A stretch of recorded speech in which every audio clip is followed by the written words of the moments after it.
Selamünaleyküm. Herkesin günü hayrola. Hatice ile Dikişe Dair'e hoş geldiniz. Bugün sizlerle birlikte kat kat etek dikimini göstermeye çalışacağım inşallah. Eteğimizi 4 katlı olarak yapacağız. Çalışmaya geçmeden önce kanalıma ücretsiz bir şekilde abone olup yandaki zili de aktif hale getirirseniz yüklediğim tüm videolardan haberdar olabilirsiniz. Ayrıca bizi Instagram'dan Hatice ile hesabından da takip edebilirsiniz. Oradan da isteklerinizi ulaştırabilirsiniz. Elimizden geldiği kadar yardımcı olmaya çalışıyoruz. Şimdi çalışmamıza geçelim. Eteğimizi beli lastikli kat kat 4 kat şeklinde yapacağız. Kumaş olarak pamuklu dokuma kumaşım var. 2 farklı rengi karıştırarak, harmanlayarak yapacağım. Bu çalışmada 1'e 1,5 ölçüsünü kullanacağım. Ölçülerle alakalı video çektim. Bir önceki videolarda mevcut. Açıklama ve yorumlar bölümüne link bırakırım. Oradan rahatlıkla ulaşabilirsiniz. 1'e 1,5 ölçüsünü kısaca şu şekilde anlatayım. İlk katın ölçüsünü basen ölçümüze göre belirliyoruz. Burada birinci katın ölçüsünü belirleyebilmek için basen ölçüsünü baz alıyoruz. Basen ölçüsünü alıp basen ölçüsü 100 olarak aldım. Artı bolluk payı. Bolluk payını istediğiniz gibi verebilirsiniz. Artı dikiş payı. Bolluk payını 8 olarak verdim. Artı da dikiş payı 2 santimde dikiş payı aldım. Benim toplamda ilk kat için ölçüm 110 oldu. 1'e 1,5 ölçüsünü kullanacağım. 1'e 1,5 ölçüsü de ilk katın ölçüsünü alıyorum. İkinci kata geçiyorum. İlk katın ölçüsünü aldım. Aynı ölçüde 110'u aldım ikinci kat için. Artı ikinci katın yarısı kadar bir kumaş alıyorum. 110'un yarısı 55. İkinci katı da bu şekilde tamamlıyorum. Bir sonraki kata geçtiğimizde de toplam ikinci katın ölçüsünü alıyorum. Şu şekilde aldım. Artı yarısı kadar bir ekleme yapıyorum. Küsuratlı sayıları yuvarlayabilirsiniz. 5-10 santimden hiç fark etmez. Kumaşınız yetmiyorsa da kısaltabilirsiniz de, fazlalaştırabilirsiniz de. Büzgüleri açarak onu tamamlayabilirsiniz. Bir sonraki kata geçtiğim zaman 3. katı referans alıyorum. 3. kat kadar bir kumaş aldım. Artı yarısı kadar bir kumaş daha ekleme yapıyorum. Burada bir önceki katı alıp artı bir önceki katın yarısı kadar bir ekleme yapıyoruz. Burada da formüllerini yazdım. Direkt bu şekilde de alabilirsiniz. Bu şekilde belirledim ben katların genişliğini. Burada 247 idi. Ben onu 245 de alabilirsiniz. Direkt zaten alt kat fazla büzgülü olacak. O yüzden 240 olarak aldım. Artı 120 olarak da yarısını eklemiş oldum. Katların enlerini bu şekilde ayarlıyoruz. Eteğin boyunu da, kat boylarını da eteğimizin bitmiş halini ne kadar istiyorsak onu ayarlamamız gerekiyor. Ben ilk katı 25, ikinciyi 29, üçüncü 29, dördüncü katı 30 aldım. Aslında şu 3 kat eşit bir şekilde oluyor. Burada 30 almamın nedeni altta 2 santim katlama kıvırma payı olacak. 1 santimi burada dikiş payı, buranın 1 santimi burada dikiş payı, 1 santimi de burada dikiş payı 27 kalıyor. Burada 27 kalıyor. Burada da 1 santim üstten 1 santim alttan dikiş payı olarak gidiyor. Kalışımız 27. Birinci katta da 4 santim lastik payı bıraktım. 1 santim de alttan dikiş payı olarak bıraktım.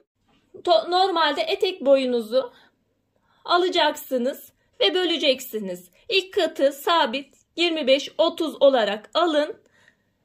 Diğer katları eşit bir şekilde dağıtabilirsiniz. Hatta alt katı daha fazla bırakabilirsiniz, daha az bırakabilirsiniz. İsteğinize kalmış. Bu şekilde ayarlamayı yaparsınız. Umarım bu kısımlar anlaşılmıştır. Şimdi kumaşta kesime geçelim. Kumaş olarak ben parça kumaşları değerlendiriyorum. Farklı şekillerde etek dikimleri de mevcut. Katlı etek olarak link bırakırım. Onlara diğerlerine de bakabilirsiniz. Birinde bayağı yeni başlayan arkadaşlar için detaylı bir anlatım yapmıştım. O videoya da bakabilirsiniz. 3 katlı ve 1'e 2 ölçüsünü kullanmıştım. Kumaşlara göre de ne kadar kumaş gider o da değişebiliyor. Çift enden yaparsanız farklı olur. Tek enden yaparsanız farklı olur. Açıklama bölümüne detaylı bir şekilde yazarım. Oradan da bakabilirsiniz. Burada yaklaşık olarak tek en kumaş 3 metre kumaş gidecek. 4 katlı yaptığım için katlar arttıkça kumaş daha fazla gidecektir. Çünkü daha fazla büzgü olacaktır. 3 katlılarda buna oranla biraz daha az kumaş gidiyor. Kumaş kesimini yeni başlayanlar için ayrıntılı bir anlatım yapmıştım. O videoya bakabilirsiniz. Ben burada 1. ve 3. katları renkli kumaştan yapacağım. Ölçüler zaten orada belirtmiştim. Burada direkt alıyorum. Katların enlerini belirledim. Şu şekilde 3. katı alıyorum. Burada desenleri de takip ederek kesebilirim. Şu şekilde de ayırabiliriz. Düz dokumaları bu şekilde ayırabiliriz.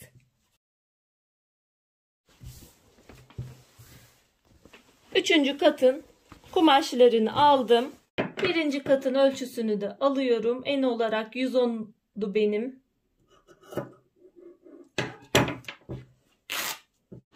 Diğer katları da aynı şekilde ölçülerini alıyorum. Diğer kumaşımı da ayırdım. İpliklenmemesi için önce şu kenarları büzgüden önce overlocklarını gideceğim. Benim bu kumaşımda biraz eğrilik çıktığı için bu kumaşın ölçülerini biraz küçüldü boy ölçüsü. O yüzden ende sorun olmaz 5-10 santim zaten. 1. katın boyunu 25 değil de 30'a yakın alacağım. 1. katın boyunu. 1. katı bir bütün olarak almıştım. Dengeli durması için iki taraftan dikişli olabilmesi için bu kenarı da açıyorum. Diğer kenarları overlock gittim. Bu kenarları da gideceğim. 2. katta da aynı şekilde tek parça benim. Dengeli durması için yan kenarın diğer kenarını da açıyorum.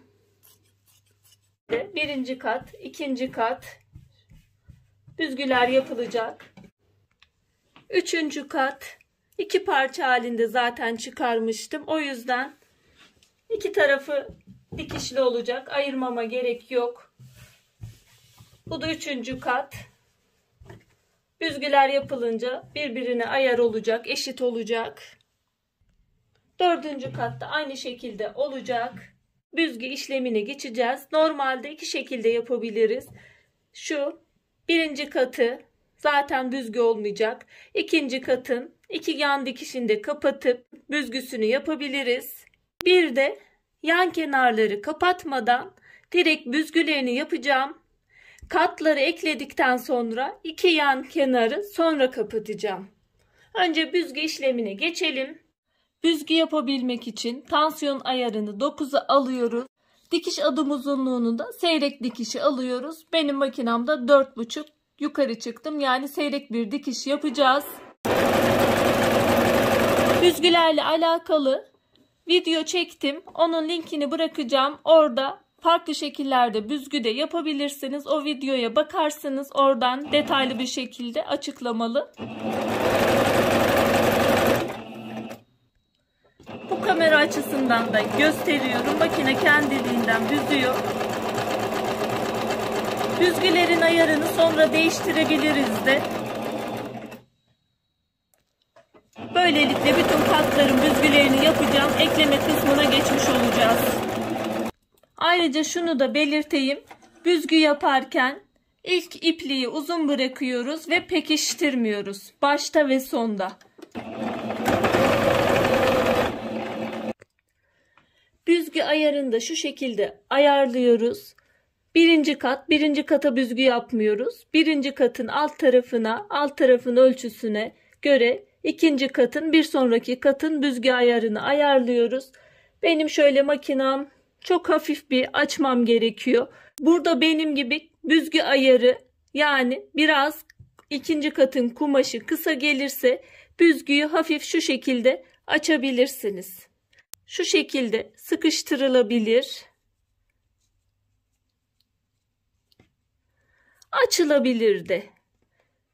Ya büzgü birebir denk gelmesi şart değil. Bu yöntemle büzgüleri ayarlayabiliriz. Büzgüsüz tarafa bir sonraki 3. katın büzgü ayarı eşit gelecek şekilde ayarlıyoruz. Benim burada bu katta da büzgü hafif fazla geldi. Onu da sıkıştırarak bu katın buradaki kısmına eşitlemem gerekiyor. Aynı şekilde büzgüyü biraz sıkıştıracağım. Bu kadar basit. Bir sonraki katı da aynı şekilde ayarlıyorum. Büzgü ayarlarını bu şekilde ayarladım. Şimdi ekleme kısımlarına geçeceğiz. Önleri bir ekleyeceğim, arkayı bir ekleyeceğim. Sonra 2 yan kenarı kapatacağız. Şu şekilde iğneleyeceğim.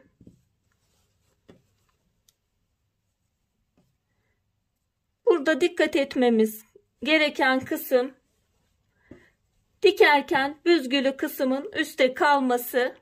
Bunun nedeni de büzgü ayarlarını orada da makinede ayarlayabiliriz. Onu da dikerken göstereceğim. Bu eklemeyi yapıyoruz. Burada bir de dikkat etmemiz gereken, şurada büzgü dikişimiz var. Bu büzgü dikişinin dış kısımda kalması gerekiyor. Şimdi dikeceğimiz dikiş büzgü dikişinin içinde bu tarafta kalacak ki arkada büzgü dikişi gözükmemesi gerekiyor. Buradaki dikişlerin gözükmemesi gerekiyor.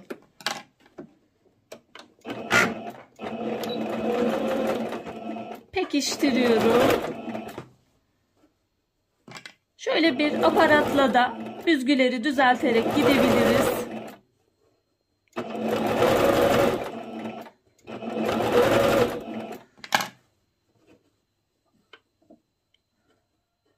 Üste kalmasının nedeni, demek istediğim, büzgüleri ayarlayabiliriz de.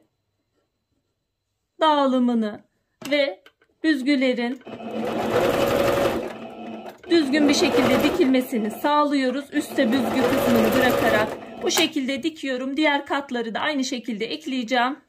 Birinci kata, ikinci katı ekledik. Şimdi 3. katı eklemesini yapacağız. Düz kısımlar birbirine gelecek şekilde yapıyoruz. Bunu da buradan tutturuyoruz.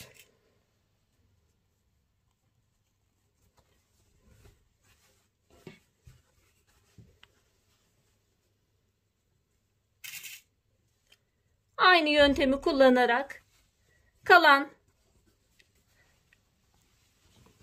kısımları da dikiyoruz. Aynı yöntemle bu kısmı da dikiyoruz. Burada da yine dikiş dış kısımda kalacak.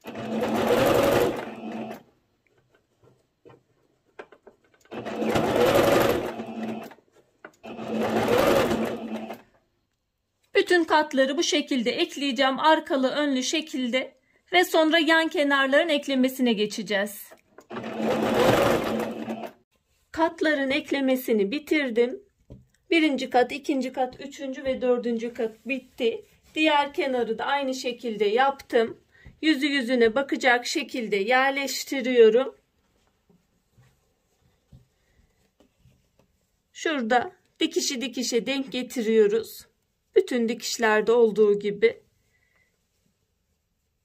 Ve iğneliyorum.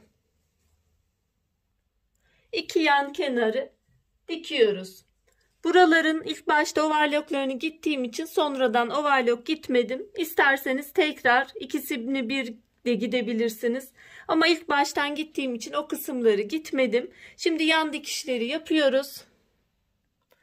Yan dikişleri de yaptık. Şimdi etek ucu kısmına ve bel kısmına geçeceğiz. Etek ucuna geçiyoruz. Etek ucunu da şöyle bir katlıyorum. Overlock çektiğimiz için bu şekilde bir kere de katlayabilirsiniz. İnce kumaş olduğu için, çok kalın kaba kumaş olmadığı için ben bir daha katlayacağım. Şu şekilde dikeceğim. Etek ucunun dikişini de bitirdik. Şu şekilde oldu etek ucu dikişimiz. Ütülenecek eteğimiz. Şimdi bel kısmına geçiyoruz. Lastik bölümünü kanal yaparak yapacağım. Şöyle bir katlayacağım. Bir daha katlayacağım. Bu katlamanın genişliğini lastiğin içinden rahat bir şekilde geçeceği şekilde yapıyoruz. Lastik içinden rahat bir şekilde geçmesi gerekiyor. Bir katlıyorum. Bu katlamada içinden lastik rahat bir şekilde geçeceği şekilde katlama yapacağız. Lastik genişliğim 3 santim. Yaptığım kanal 3,5 santime yakın. Bir kanal alıyorum. 2-3 milim fazla oluyor. Lastik geçirmek için bir kısım bırakıyorum. Buradan lastiği geçireceğiz. Lastik ölçüsünü de belden 5 santim kısa lastik alıyoruz. Firkete iğne yardımıyla geçiriyorum. Bıraktığımız boşluktan lastiği geçirdikten sonra şöyle üst üste getirerek şuradan bir dikiş, şuradan bir dikiş yapıyoruz. Lastiği diktikten sonra içeri doğru yerleştiriyoruz. Büzgü ayarının dengeli bir şekilde dağılmasını sağlıyoruz. Lastik geçirmek için bıraktığımız kısmı da dikiyoruz. Bel kısmının lastiği geçirildi. Üstünden şu orta kısımdan lastiğin tam ortasından bir dikiş daha geçeceğim. Bu dikişi yapmamızın nedeni de yıkandığı zaman lastiğin dönmemesi için, kolay giyim için bunu yapıyoruz. Ayrıca şu katları ekleme kısmında baskı dikişi 2 milimden bir baskı dikişi uygulayacağım kat bölümlerine ve bitirmiş olacağız. Lastiğin tam ortasından yine aynı şekilde çektirerek dikiyorum.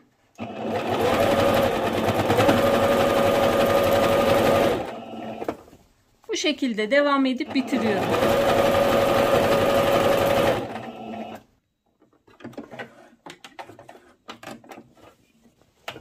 Şimdi baskı dikişlerine geçiyorum. Baskı dikişinde şu alttaki kısım üste bakıyor. Güzel bir dikiş elde edebilmemiz için fazlalık kısmı üst tarafa bakacak. Yan kenardan başlıyorum. 2 milimden çım ayağı da kullanabilirsiniz. Düz gidemeyen arkadaşlar için genelde yorumlar geliyor. Düz gidemiyoruz, nasıl gidebiliriz? Çım ayağınız elinizde yoksa gizli dikiş ayağını da kullanabilirsiniz. Baskı dikişlerini yalnız dikiş adım uzunluğunu yükseltiyoruz. 2,5'tan 3,5'a aldım. Kendi makinenize göre ayarlama yapın. Bu şekilde gidiyorum. Ben çalışmayı tamamladım. Eteğimizin son şekli bu şekilde. Beli lastikli kat kat etek dikimini göstermeye çalıştım. 4 katlı etek dikimini yaptık. 1'e 1,5 ölçüsünü kullandık. Hatta 1'e 1,5 ölçüsünün biraz ben altına da indim. İstediğiniz gibi yapabilirsiniz. 1'e 1,5 ve 1'e 2 ölçüsü, hatta göz ayarıyla da ölçü şeklinde de alabilirsiniz. Açıklama bölümüne bırakacağım videolardan da yararlanabilirsiniz. Biz burada beli lastikli yaptığımız için basen ölçüsünü baz aldık. Eğer belini fermuarlı yapacaksanız o zaman da bel ölçüsünü baz almanız gerekiyor. Burada yapılması gereken ilk katın ölçüsünü belirlemek. İlk katın ölçüsünü de kendi bedenimize göre belirliyoruz. Video içerisinde bunu anlattım zaten. Diğer katları da İsteğinize göre de yapabilirsiniz. Ölçülü de yapabilirsiniz. Kumaşınıza göre hareket edin. Katların sayısı arttığı zaman kumaş daha çok gidecektir. O yüzden 1'e 1,5'un altına da düşebilirsiniz. 3 katlılarda 1'e 1,5 gayet ideal. Ama 4 kat üzerine çıktığınız zaman 1'e 1,5'un altına da inin. Burada yapılma tekniğini öğrendikten sonra istediğimiz gibi kendimize göre ayarlama yapabiliriz. Umarım faydalı bir çalışma olmuştur. Yapmak isteyen, denemek isteyen arkadaşlara kolaylıklar diliyorum. Allah'a emanet olun. Hoşça kalın, sağlıcakla kalın.